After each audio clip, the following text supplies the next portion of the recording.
তীক্ষ্ণ কথাগুলো সব মুছে গেছে। অনেক দিন পর প্রথমবারের মতো তার মনে হলো সে একা নয়। হয়তো আব্দুল্লাহ জানত না যে এই মুহূর্তই তার জীবন বদলে দেবে। পরের সকালে যখন সূর্য মরু অঞ্চলের উপর উঠল, আব্দুল্লাহ স্বাভাবিকভাবে বাড়ির দরজায় বসে নিজেকে দেখছিল। যখন সে দরজা খুলল, তখন সেই বেড়ালটা দোরগোড়ায় বসেছিল, চোখে চমক নিয়ে, যেন বলছে, আমি যাইনি, এখন থেকে তোমার সঙ্গেই থাকব। আব্দুল্লাহ ঝুঁকে ধীরে বলল, আমার কাছে না খাবার আছে না টাকা, কিন্তু তুমি যদি সঙ্গ দিতে এসে থাকো তাহলে আমার হৃদয় এখনো খালি হয়নি। সময় গড়াতে লাগলো। বেড়ালটা এখন আব্দুল্লাহর সঙ্গী হয়ে গেল। সে যেখানে যেত বেড়াল আর পিছনে যেত। বাজারে গেলে দরজায় বসে তার জন্য অপেক্ষা করত এবং বাড়ি ফিরলে আগে থেকেই দোরগোড়ায় এসে বসত।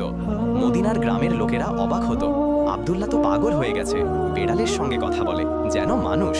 কেউ কেউ হাসত, ওর কাছে এখন এটাই বাকি আছে। কিন্তু আব্দুল্লাহর ওপর কোনো প্রভাব পড়ল না। তার জন্য বেড়ালটা একটা আশ্চর্য, একটা রাজদার হয়ে গিয়েছিল। এক রাতে যখন সে বাড়ির সামনে বসে আকাশের তারা গুনছিল, বেড়ালটা এসে তার উড়ুর ওপর মাথা রাখল। আব্দুল্লাহ একটা দীর্ঘশ্বাস ফেলল।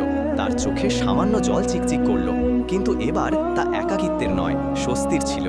আব্দুল্লাহ বেড়ালটার দিকে তাকিয়ে নরম কণ্ঠে বলল, জানো, তুমি আমার ছোট্ট সঙ্গী। আমি ভাবতাম আমি বেঁচে থেকেও মরে গেছি, কিন্তু তুমি আমার হৃদয়ে আবার ধড়কিয়েছ। জানি না কিভাবে, কিন্তু তোমার মধ্যে কিছু আছে যা আমি বুঝতে পারি না। বেড়ালটা ধীরে মাথা তুলল এবং আব্দুল্লাহর চোখের দিকে তাকালো। সেই নীরব দৃষ্টি বিনিময় এমন ছিল যা কোনো সাধারণ মানুষ বুঝতে পারত না, কিন্তু